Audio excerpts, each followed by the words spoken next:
بسم الله الرحمن الرحیم. د منګو ډي بي د درسونو په ادامه باندې راځو نن په منګو ډي بي کې د منګو ډي بي په ډیټا ټایپ وغږیږو. په منګو ډي بي کې موږ ویل سي سټرینګ، ډبل، 32 بیت انټیجر، 64 بیت انټیجر، بولیان، ارې، ابجیکټ آی ډي، نل، ریګولر ایکسپریشن، ټایم سټامپ او ډیټ او ابجیکټ آی ډي دغه ډول ډیټا ټایپ دي. لکه موږ چې یو ریکارډ انزرټ کوو ډایرکټ به هغه یوه یونیک ابجیکټ آی ډي اخیستله.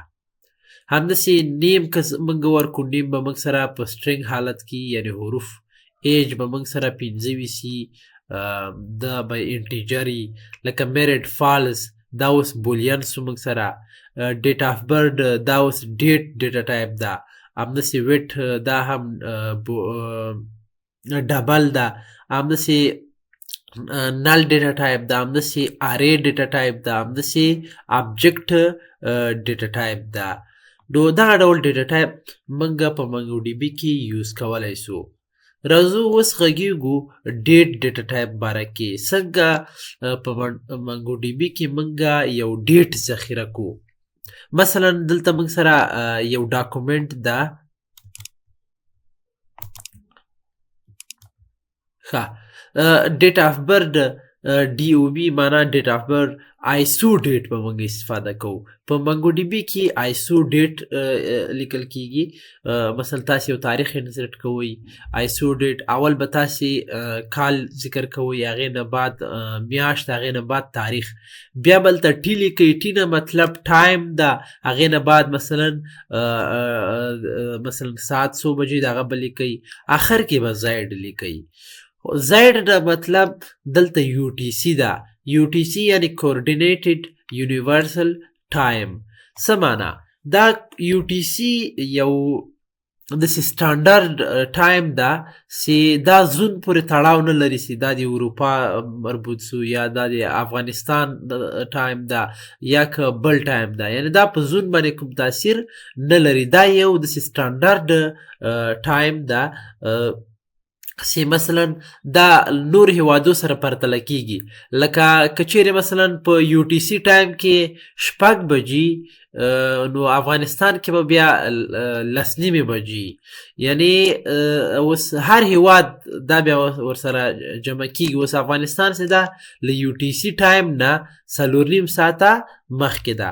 همداسې که زیډ ونه لیکم، یوروپ ټایم لیکم، نو یوروپ چې دا 2 ساعته مخکې ده له یو ټي سی ټایم نه. همداسې ایسټرن سټنډرډ ټایم دا بیا 15 ساعته شاته ده له یو ټي سی نه. نو یو ټي سی چې دا یو سټنډرډ ټایم ده چې زون پورې تړاو نه لري. بیا زون سره مثلا که مثلا یو دا یو ټي سی ټایمونه د یو جلسې یا د هغه لپاره جوړ سوی ده، مثلا یو وایي چې په دغه تاریخ په دغه ساعت باندې یو جلسه ده، مثلا بیا افغانستان والا به خپل مثلا 4.5 ساعته یا 10 ساعتونه ورسره جمع کوي. همداسې نور. نو دا یو ټي سی د سټنډرډ ټایم ده. یعنی موږ په خبره بلې خواته لاړ نه شي. موږ په منګو ډي بي کې دا ډول ډیټا انزرټ کوو. که زیډ ونه لیکو مشکل نسته ده، نو همداسې نور هغه به ورسره لیکو. خو منګو ډي بي چې د یو ټي سی ټایم یوز کوي، یو ټي سی دا ډیټ چې ده داسې یو ټي سی یوز کوي، نو بیا هغه بای ډیفالت. نو کولی سو موږ خپله لوکل ټایم زون هم ورسره استفاده کو. په دې شکل یې ولیکو، ایس زیډ ونه لیکو یا هم ایس جمع منفي ورسره ونه کو. نو په منګو ډي بي کې چې موږ ډیټا ټایپ ډیټ انسرټ کوو، نو آیسو ډیټ به لیکو، خپل تاریخ به په دې شکل کې سره لیکو په دا ډول. نو همیشه په دې ډول منګو ډي بي کې ډیټا چې موږ ډیټ انزرټ کوو په دې شکل کې به انزرټ کوو. راځو لږ نور تشریح ورکوو. یعنی آیسو ډیټ به لیکو، خپل تاریخ به په دې ډول لیکو. کولی سو موږ خپله هم نیو ډیټ فنکشن په واسطه هم دا داسې انځور کړو. یعنې په دې طریقه هم کولی سو آیسو ډیټ ونه لیکو، خپله نیو ډیټ ولیکو. دا نیو ډیټ بیا خپله د آیسو ډیټ تا سره لیکي. نو او که غواړو موږ خپله اوسنی کرنټ ډیټ ان ټایم انزرټ سي باید، نو بیا نیو ډیټ لیکو. نیو ډیټ کم پارامتر یا شی نه ورته پاس کوو. راځو اوس غږیږو انټیجر ډیټا ټایپ باره کې. په منګو ډي بي کې موږ ویلی چې دوه ډوله انټیجر ډیټا ټایپ دی، یو 32 بیت انټیجر ده او بل څه ده 64 بیت انټیجر ده. هغه عددونه چې له دغه رینج نه تر دې رینجه پورې، منفي دې نه تر مثبت دغه رینجه پورې، دا ډول عدد چې ده انټیجر چې ده هغه بیا په 32 بیت کې استفاده کیږي. 32 بیت کې 32 بیت چې ده 4 بایټ ته جای نیسي په میموري کې، یعنې حافظه کې. او 64 بیت چې ده دا بیا له دې شروع تر دې رینج پورې دا بیا 64 بیت کې حسابېږي چې هغه موږ سره 8 بایټه جای نیسي په حافظه کې. نو دا په منګو ډي بي کې د انټیجر ډیټا ټایپ او د ډیټ ډیټا ټایپ باره کې یو څه معلومات. راځو یو ډیټا انسرټ کوو، څنګه موږ ډیټا انسرټ کولی شو. راځم اوس سیمډي ته، او سیمډي کې به زه ولیکم چې منګوش. نو موږ سره به منګو ډي بي سټارټ سي. نو راځو اول داسې کار کوم، شو ډي بي اس به ولیکو، موږ سره به دا ټول ډیټابیس ښکاره سي. دلته ما ډیټابیس جوړه کړې دي. نو راځم زه یو ډیټابیس جوړوم، د ورته وایم یوز کا د ټیسټ 4 په نوم یو ډیټابیس جوړوم. او په دې ډیټابیس کې به زه داسې کار وکړم چې زه به یو کلیکشن جوړ کړم. نو ورته وایم چې ډي بي ډاټ کریټ کلیکشن به ولیکو، کلیکشن دوم حرف غټ. نو او دې داخل کې خپل کلیکشن نوم ولیکم، ورته ولیکم مثلا سټوډنټس. انټر مې کړه، نو موږ سره اوکې راغی، کلیکشن جوړ شو. راځو اوس څنګه موږ په دې کې ریکارډ انسرټ کو، هغه کې تاریخ انسرټ کو. نو زه به داسې کار وکړم چې نوټ پاډ به خلاص کړم او دلته به انسرټ کړم او بیا به هلته به یې پیسټ کړو. نو موږ ډي بي ډاټ کلیکشن نوم تاسې انسرټ کول باید زده کړي اوسي. په تېره ویډیو کې موږ انسرټ کول ویلو. نو زه ډي بي ډاټ سټوډنټ لیکم. نو که تاسې متوجه سئ، ما دلته د سټوډنټس په نوم موږ سره یو کلیکشن موږ جوړ کړی ده. نو هغه ته به راسم، زه به هم لیکم چې ډي بي ډاټ سټوډنټس ډاټ انسرټ 1، زه به یو ریکارډ انسرټ کوم. نو که تاسې انسرټ 1 باندې نه پوهېږئ، زما دا تېره ویډیو در سره وګورئ. نو راځم په مختلفو ډیټا ټایپو کې زه ډیټا انسرټ کوم. نو زه لیکم نیم موږ سره مثلا کریم ده، کریم او کاما، ورپسې مثلا اف نیم لیکم مثلا جنت. سټرنګ اوس دا موږ سره سټرنګ ډیټا ټایپ سو، خوښ هم په ډبل کوټیشن کې لیکئ او که سنګل کوټیشن کې لیکئ. نو دا کار مو وکړه. نو دا موږ سره دا ایدیټ ډیټا ټایپ اف سټرنګ ده، د ډیټا ټایپ اف سټرنګ ده. زه لیکم ایج، لیکم مثلا دیرس. اوس دا موږ سره ډیټا ټایپ موږ سره انټیجر سو. بل مثلا لیکم چې میریډ ده یا هم نه ده. نو زه دا لیکم مثلا فالس.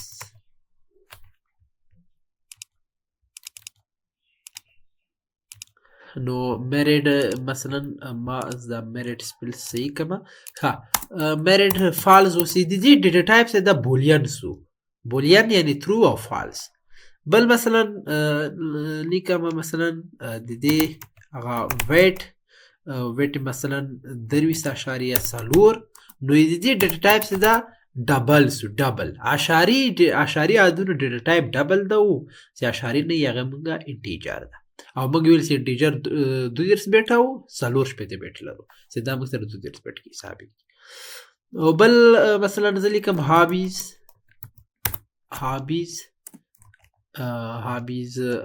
مثلا دا مختلفې هابیانې شاید ولري. ګورم مولټیپل ویلو لپاره مختلفې ویلیوګانې چې موږ ورکوو، نو یعنې ډېرې ویلیوګانې چې ورکوو هغې لپاره ارې استفاده کېږي. نو دا رقم علامې به لیکو.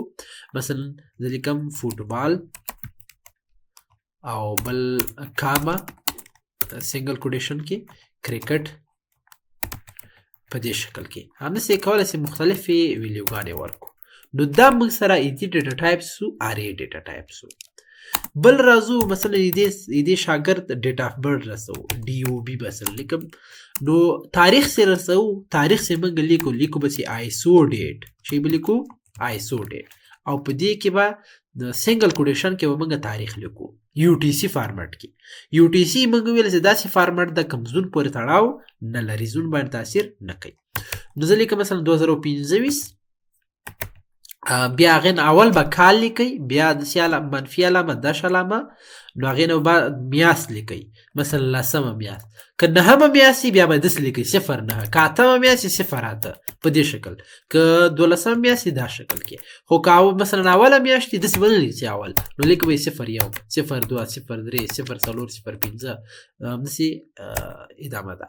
همداسې تاریخ 01 05 دا رقم زه به لیکم مثلا شلم تاریخ، نو زه به ولیکم چې اوله میاشت یې شلم تاریخ. بیا هغې نه بعد ټایم لیکو. که تاسې ټایم نه لیکئ نو که ټایم نه لیکئ نو کولی شئ بیخي هم نه لیکئ، مثلا ټایم نه لیکئ 00 خو ټایم به په دې فارمټ کې لیکئ، بیا 00 زاید آخر کې زاید. نو مثلا زه لیکم 8 بجې د ډیټ آف برث ده، یا هم بیخي نه رسوئ خو زه مثلا 8 رسوم. نو په دې شکل کې دغه تاریخ چې موږ رسو آیسو ډیټ لیکو په دې شکل کې. بل مثلا دغه ریکارډ په کم وخت کې جوړیږي، کریټي ډاټ لیکم مثلا کریټي ډاټ، دغه ریکارډ په کم وخت کې انزرټ سو. زه چې دا ریکارډ زه انزرټ کوم باید اتومات اوسنی تاریخ واخلي، نو زه به لیکم چې نیو ډیټ. نیو ډیټ په نوم فنکشن ده. دا نیو ډیټ څه کار کوي؟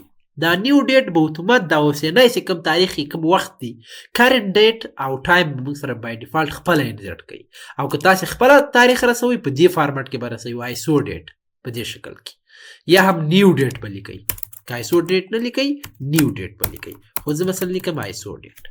او که غواړئ خپله تاریخ ولیکئ اوسنی نو هغې لپاره به لیکئ چې نیو ډیټ، او دلته مساوي علامه به نه اچوو ځکه کی او ولیو په دې شکل کې. نو دا موږ سره مختلف ډیټا ټایپونه په منګو ډي بي کې. او مهمه خبر د ډیټ و چې ډیټ په دې فارمټ کې به رسوئ. او نیو ډیټ داسې فنکشن ده چې اوسنی تاریخ او اوسنی ټایم به خپله اټومیټیک رسوي. نو زه به کنټرول A کنټرول C به کم او دلته به راسم او زه به دلته دا پیسټ کم پیسټ اینیوي او دلته به موږ سره انټر کو. اوس دلته ګورم مشکل ده، مشکل دا ده چې ما ګور دلته ټایم مې غلط رسولی ده. نو که زه راسم دلته نو دلته به نه ده دا علامه به دلته نه ورکو. دا اول به کال رسو، بیا میاشت، بیا هغې نه بعد تاریخ، بیا ټي نه مطلب ټایم او زید نه مطلب UTC. نو UTC ما تشریح کړل او نور ټایم په دې فارمټ کې او کنټرول A کنټرول C. دلته ما سره ویلو چې دا موږ نه پیسلو، کنټرول V پیسټ به کم او انټر به کم. نو ګورې موږ سره دا موږ سره انزرټ سو، انزرټډ آی ډي دا شی راغله. که زه لیکم چې ډي بي ډاټ فایند بیرته سلیکټ کومه نو ډي بي ډاټ فایند به لیکو موږ. ښه ډي بي ډاټ کلیکشن نوم، کلیکشن نوم موږ سره چې سټوډنټس ډاټ فایند په دې شکل کې انټر یې کم. نو ګورې موږ سره یو ریکارډ موږ انزرټ کړی، نو ګورې دا موږ سره راغی. او دا ګورې ما کریټي ډاټ ته ما نیو ډیټ فنکشن پاس کړی و. نو نیو ډیټ دا اوس بای ډیفالټ موږ سره اوسنی تاریخ چې کوم ده هغه واخیسته. ګورې په همغه فارمټ کې رسولی ده په دې شکل کې. نو دا موږ سره په منګو ډي بي کې مختلف ډیټا ټایپونه او د هغې انزرټ کېدل او څنګه موږ یو تاریخ انزرټ کوو. نو که تاسو نه څوک پوښتنه کوي په منګو ډي بي کې کوم ډول فارمټ د ډیټ استفاده کېږي، تاسې به وایئ چې UTC فارمټ استفاده کېږي. څنګه انزرټ کوو؟ آیسو ډیټ به لیکو یا هم نیو ډیټ. او که غواړو کرنټ ډیټ ټایم واخلي نو نیو ډیټ په نوم فنکشن ده، په دې واسطه موږ ډیټا انزرټ کولی سو. نو دا زموږ نننی درس. په راتلونکي درس کې به موږ د ډیټا په ولیډیشن غږیږو، څنګه مثلا ډیټا ولیډیټ کو. مثلا یو څوک یو بل ریکارډ انزرټ کوي باید حتما نیم انزرټ کړي، نیم. نو دا زموږ نننی درس.